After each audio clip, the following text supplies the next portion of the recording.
Ya, jadi teroris, bom bunuh diri itu bukan bagian dari Islam. Bahkan bom bunuh diri di medan jihad aja nggak boleh. Dan insya Allah akan kita buat sesi berikutnya syubhat, menjawab syubhat salah satu dai kondang di Indonesia ini yang membolehkan bom bunuh diri dengan alasan di medan tempur. Di medan tempur pun nggak boleh. Dan dia telah mengatasnamakan Syekh Albani, Syekh Utsaimin yang itu bukan bagian dari fatwa mereka.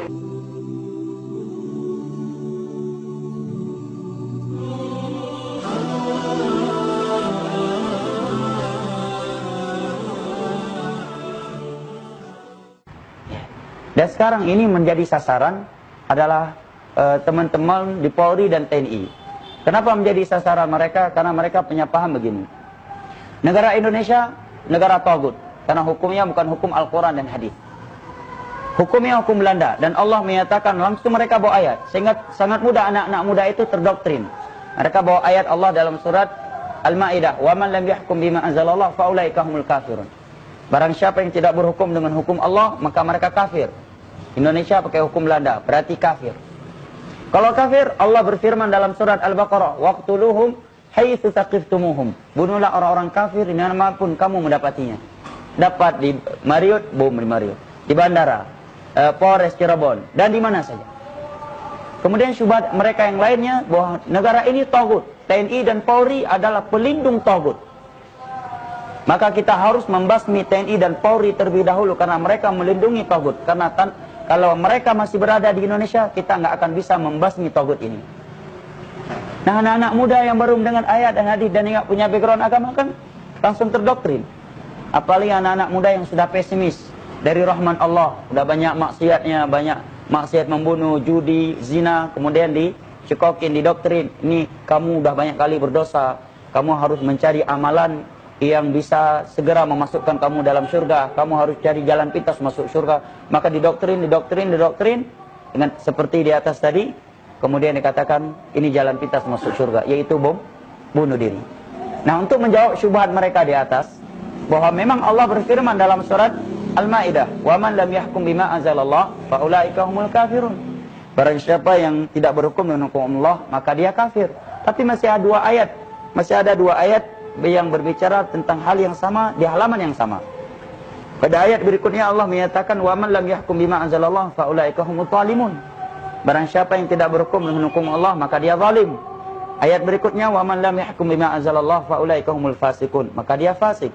Ini tiga sifat yang berbeda untuk orang yang melakukan satu hukum perbuatan yang sama.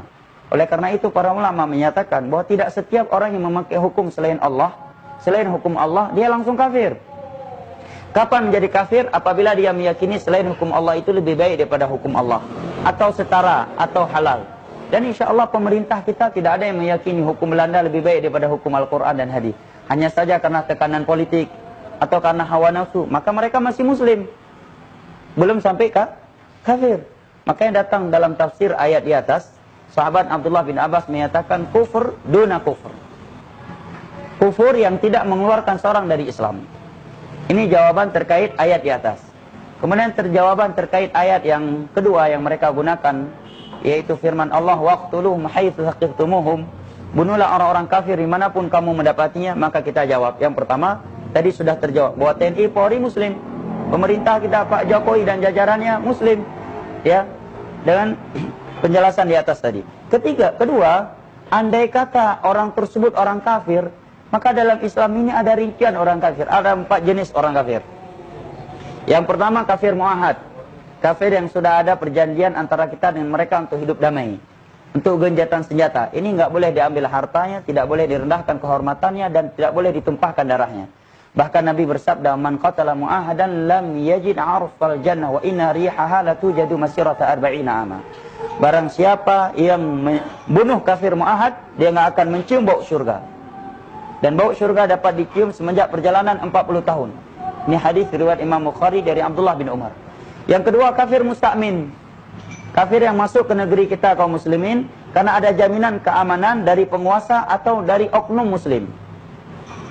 Maka ini tidak boleh juga untuk dibunuh. Ya, juga tidak boleh dibunuh. Allah berfirman dalam surat At-Taubah, "Fa in ahadun minal musyrikin istajaraka fa'ajirhu hatta yasma'a kalam Allah." Apabila ada orang kafir memohon perlindungan kepadamu, maka lindungilah dia sampai dia mendengar Al-Quranul Karim. Dari masa Nabi sudah ada kejadian ini. Seorang wanita yang bernama Ummu Hani dalam riwayat Imam Muslim. Beliau memberi jaminan kepada orang kafir Mekah masuk ke Madinah. Maka para sahabat melihat kafir Mekah ini masuk ke Madinah, ingin membunuhnya, ingin balas dendam. Kan lumrah. Karena dulunya dia menyiksa para sahabat, merampas harta para sahabat. Sekarang nongol di tengah-tengah para sahabat Nabi di Madinah, di tengah-tengah kaum muslimin. Maka sebagian para sahabat Nabi ingin membunuhnya. Maka Ummu Hani yang telah memberi jaminan untuknya mengadu kepada Rasulullah dan menyampaikan bahwa sebagian sahabat ingin membunuh orang tersebut yang telah dijamin keamanannya oleh Ummu Hani. Ummu Hani wanita, bukan menteri dalam negeri, bukan pula menteri dalam negeri, tapi oknum muslimah di masa itu. Maka Nabi langsung menyatakan, inna yadal muslim ya Ummu Hani laqad ajarna man ajarti. Wahai Ummu Hani, orang yang engkau beri jaminan keamanan, kami jamin keamanan untuk dia. Sesungguhnya jaminan kaum muslimin itu satu. Ini menerangkan bahwa kafir musta'min tidak boleh dibunuh. Kalau ada yang beralasan, oh mereka ke Bali untuk bermaksiat, mereka untuk menampakkan aurat mereka, maka jawabannya, ia akan bertanggung jawab di hadapan Allah akan dosa tersebut yang memberikan visa. Adapun kita sebagai kaum muslimin, sebagai rakyat, harus menghargai dan menjaga jaminan tersebut. Dan apabila ini dilanggar, banyak kehancuran terjadi buat Islam. Nama Islam tercoreng. Akhirnya Islam dikatakan agama pengkhianat, agama yang mengingkar janji. Setelah memberi jaminan keamanan buat turis kami, kemudian turis kami dibom Bali 1, bom Bali 2, dan seterusnya. Yang ketiga, kafir dhimmi. Kafir yang tinggal di negeri kaum muslimin, membayar pajak, membayar upeti, dan tunduk di bawah peraturan pemerintah kaum muslimin. Ini juga tidak boleh dibunuh, tidak boleh dirampas hartanya, dan tidak boleh digores kehormatannya. Sebagaimana firman Allah dalam surat At-Taubah, hatta yu'tul jizyata an yadi wa hum saghirun. Kecuali mereka telah memberi pajak dan hidup di bawah peraturan kaum muslimin, dan tunduk hidup di bawah peraturan pemerintah kaum muslimin. Yang halal, yang Allah katakan dalam surat Al-Baqarah tadi, bunuhlah mereka dimanapun mereka engkau dapati, adalah kafir yang keempat, kafir harbi. Kafir di medan tempur yang sedang bertempur antara muslim dengan mereka. Itu pun Nabi berpesan agar anak-anak, kaum wanita, dan kakek-kakek tua tidak dibunuh, tetapi ditawan. Setelah ditawan tidak boleh disiksa, tidak boleh dimutilasi, tapi harus diberi makan dan minum. Bahkan Nabi menjamin gereja dan keamanan Yahudi Najran. Ya. Kita tahu di Madinah bukan hanya agama Islam, ada Nasrani, ada Yahudi. Nabi hidup damai dengan mereka karena sudah ada perjanjian hidup damai. Bahkan Nabi berpesan ketika melepaskan panglima-panglima perangnya agar gereja-gereja tidak dihancurkan, agar anak-anak kaum wanita tidak dibunuh. Ini di medan jihad. Maka jelaslah bagi kita apa yang dilakukan oleh oknum saat ini, pengoboman, bom bunuh diri, ini menyimpang dalam Islam dari berbagai sisi. Yang pertama, yang mereka bom kaum muslimin di negeri Islam. Ya, saudara-saudara kita TNI atau Polri. Ya, padahal orang kafir asli aja ada rinciannya, ada 4 macam tadi. Apalagi orang muslim, yang mana kalau dia membunuhnya, Allah berfirman, wa may yaqtul mu'mina muta'ammida fajazaohu jahannam khalidan fiha wa ghadiballahu 'alaiha wa la'anahu wa a'adda lahu 'adzaban muhina. Barang siapa yang membunuh seorang mukmin dengan sengaja tanpa alasan syar'i, maka neraka jahanam tempatnya dan dia kekal di dalamnya. Allah melaknatnya, Allah murka kepadanya, dan Allah mempersiapkan untuknya azab yang sangat pedih. Dan ini tidak aneh ya, mereka menghalalkan darah TNI dan Polri. Mereka telah menghalalkan darah Utsman bin Affan, Khulafa ar-Rasyidin, menantunya Nabi. Mereka membunuh Ali bin Abi Thalib, bukan sedang di sawah. Beliau sedang keluar dari rumahnya untuk salat subuh, menjadi imam. Dia ditusuk oleh Abdurrahman bin Muljim. Dan kita ya memang dilema dari satu sisi ya, karena mereka berpenampilan demikian. Dan itu bukan hal yang baru. Di masa Ali penampilan mereka juga sama. Ya. Jadinya bedanya Khawarij sama munafik itu kayak membedakan mana jenggot Khawarij, celana cingkrang Khawarij dengan celana cingkrang dan jenggot orang sunnah adalah pemahaman. Sekilas kita nggak bisa membedakannya. Makanya kalau ada aparat keamanan memperiksa orang berjenggot celana cingkrang lebih ketat, ya pertama ya dari satu sisi kita maklumi saja karena mereka menjalankan tugas. Bukan berarti karena mereka sudah menuduh orang berjenggot dan bercelana cingkrang. Karena memang kenyataan nggak bisa kita tolak. Yang melakukan bom bunuh diri sekarang ada yang berjenggot. Karena berapa banyak orang melakukan kejahatan di balik penampilan yang baik. Atau memang dia ingin berpenampilan sunnah, tapi pahamnya tadi paham Khawarij. Contoh yang membunuh Utsman tadi, berjenggot juga. Hafal Al-Quran lagi. Puasa Daud. Salat tahajud. Demikian juga Abdurrahman bin Muljim tadi, ahli ibadah. Matanya dicongkel, dia masih berzikir kepada Allah. Tangannya dipotong, masih saja berzikir. Padahal dia kharib membunuh Ali bin Abi Thalib yang keluar dari rumahnya untuk sholat subuh sebagai imam. Ini menerangkan kepada kita pahamnya, bahayanya paham Khawarij. Dan pentingnya menjelaskan kepada masyarakat kita apa itu dakwah sunnah. Bahwa jenggot ini bukan simbol Khawarij. Karena jenggot ini dari Nabi SAW, simbolnya Nabi, ya profilnya Nabi kita, celana cingkrang untuk kaum lelaki juga perintah Nabi, hadisnya Bukhari Muslim.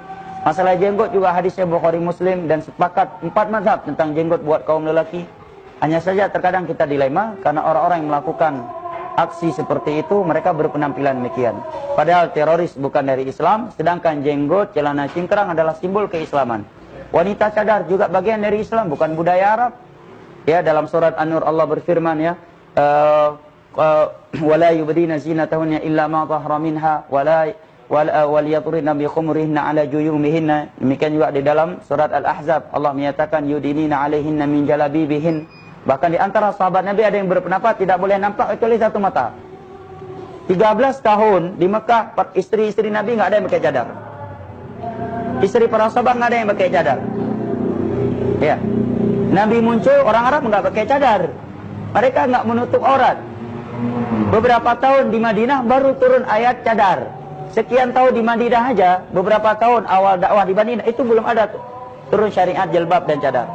Sampai beberapa tahun setelah mereka hijrah di Madinah.